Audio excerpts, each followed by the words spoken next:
En 2008, on m'a proposé de partir faire une résidence d'artiste à Tchernobyl. Celui qui m'a proposé ça s'appelle Dominique, c'est le responsable d'une association qui s'appelle les Dessinacteurs dans laquelle j'étais à l'époque. Et l'idée était de ramener un carnet de croquis de cette résidence afin que celui-ci soit vendu au bénéfice d'une autre association qui, elle, fait venir des enfants de Tchernobyl contaminés par la radiation. Voilà, nous sommes partis à deux là-bas, donc moi et Gilda, qui est illustrateur et peintre. Et à vrai dire, je ne me sentais pas très légitime dans ce combat. Dans ce métier, seul à gratter sur ma planche, j'ai souvent l'impression de voir le monde à travers une vitre, d'être à côté. Cette fois-ci, le monde, je le sentirais dans ma peau. Bien sûr, c'était risqué, mais tellement excitant. J'allais découvrir des terres interdites au rôle de la mort. C'est une chose qui m'intéresse beaucoup dans mes livres, pas seulement celui-ci, c'est pourquoi on s'engage.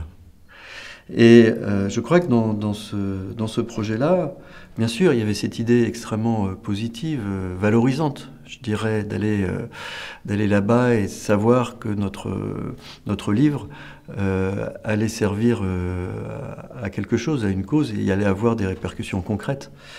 Mais au fond de moi, il y avait aussi autre chose, c'était voilà, me confronter au danger, certainement à la mort. Tchernobyl est toujours aujourd'hui un endroit extrêmement dangereux où il faut se protéger. Et puis on n'est jamais à l'abri d'absorber un radionucléide qui se trouve dans la nourriture, dans l'eau, dans l'air. Et ce radionucléide se fixer sur notre génome et développer à plus ou moins long terme un cancer. Dès le lendemain de notre arrivée, en fait, nous sommes rentrés dans la zone, donc je me faisais toute une idée de ce que j'allais trouver. Il faut imaginer que voilà, nous sommes au petit matin, il fait un temps de chien, il pleut des cordes, l'Ukraine c'est plat, ce sont des plaines de conifères et de bouleaux à l'infini. Vous avez des grandes routes comme ça, partout, qui quadrillent l'horizon. Et au bout de cette route, un checkpoint, avec des barbelés, des barrières rouges et blanches. Et sur les côtés, des grands panneaux, où on voit l'étoile nucléaire et où c'est marqué zone interdite, danger. Et à ce moment-là, je me dis, mais qu'est-ce que je fais là, quoi. Nous sortons du bus et là, devant nous, la centrale nucléaire de Tchernobyl, le monstre. Il est monumental. C'est un silence de mort. Il y a juste le gardien, le chauffeur de bus qui nous dit « Vous fermez les portes et vous avez 20 minutes, pas plus ». Donc nous avons nos masques, nos gants et les compteurs qui crépitent autour de nous. Je représente là la centrale comme un élément mort. Voilà, les verticales sont bien verticales. Je ne fais pas de déformation comme pour représenter quelque chose de figé. Le ciel est pratiquement uni, immobile, rien ne bouge, tout est mort. Voilà, c'est ça que je veux représenter dans ce dessin. Et le contre-champ sur nos visages figés. Certains d'entre nous ont des masques, d'autres non. Et je prends mon crayon que je saisis j'ai des gants en plastique, vous voyez, donc l'appréhension du crayon n'est évidemment pas la même. Et je me mets à dessiner en tremblant et autour de moi, les dosimètres craquent. Tic, tic, tic, tic. Mes sens sont tendus. Tic, tic, tic, tic, tic, tic. J'ai l'impression absurde de sentir des aiguilles me traverser le corps. Tic, tic. Tic, tic, tic, tic. Le trait est sec, raide comme des aiguilles. Tic, tic, tic, tic. Le compteur de Pascal est au taquet. J'entends le chauffeur qui crie derrière nous. Go, go. Tic, tic, tic, tic. Et merde, j'ai pas fini mon dessin. Tic, tic, tic, tic. Et chaque coup de crayon me semble un pas de plus vers l'irrémédiable. Tic, tic, tic, tic. Je finirai de mémoire. Mon dessin est nul. Mais comment puis-je habiter un dessin, convoquer la technique quand je me sens en danger? J'ai repris ma respiration. Mon souffle s'apaise, on a un peu plus de temps à ce troisième arrêt, la pluie se remet à tomber. des villages abandonnés, on en a tous vu, mais une ville entière moderne abandonnée avec des piscines olympiques, des théâtres, des cinémas, des grandes avenues. Ça, on est vraiment dans la science-fiction.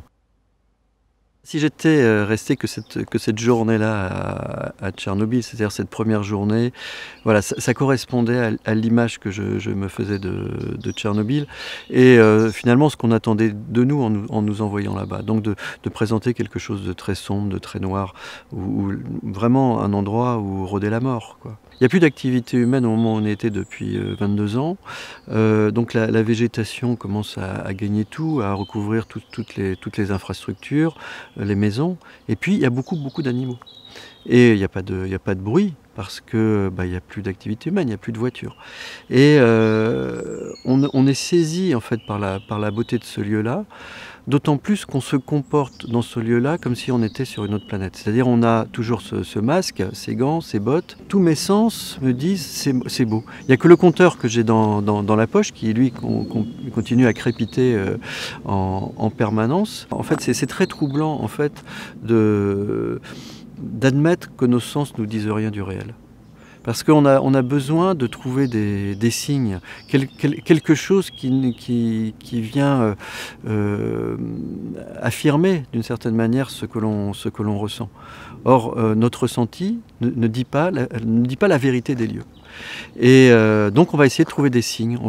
C'est pour ça que ce lieu est particulièrement étrange, c'est qu'il nous appelle, il nous interroge. Dans le livre, pour exprimer la vie comme ça, que je vois apparaître petit à petit, j'ai choisi la couleur. La première séquence, quand je montre Pripyat, Tchernobyl, la centrale, tout ça c'est en noir et blanc, dans une sorte de dessin froid, mort. Et petit à petit, la couleur va arriver, va éclater. Et comme ça nous est apparu dans les jours qui ont suivi la visite à Pripyat. Mais voilà, je me sers aussi du graphisme, de la technique, du dessin, pour signifier la vie qui renaît. Ce serait si simple d'y aller à pied. Que cherche-t-il en venant frôler la zone? La nostalgie d'une terre perdue et à jamais interdite? Viennent-ils en pèlerinage, comme on rend visite à un être disparu, comme on honore une tombe? L'éclatante beauté des lieux n'explique pas à elle seule leur présence ici. Éclatante beauté des lieux. L'expression n'est-elle pas inappropriée, inconvenante, voire indécente pour parler de Tchernobyl? Éclatante beauté. Mais je suis mandaté par une association pour témoigner de la catastrophe. Éclatante beauté. Je croyais me frotter au danger, à la mort, et la vie s'impose à moi. Gilda, tu crois qu'on peut dire Tchernobyl c'est beau? Je sens confusément l'ambiguïté de ces mots collés l'un à l'autre. Pourtant, c'est ce que me souffle mon dessin. La mort à ce visage, ça ne colle pas.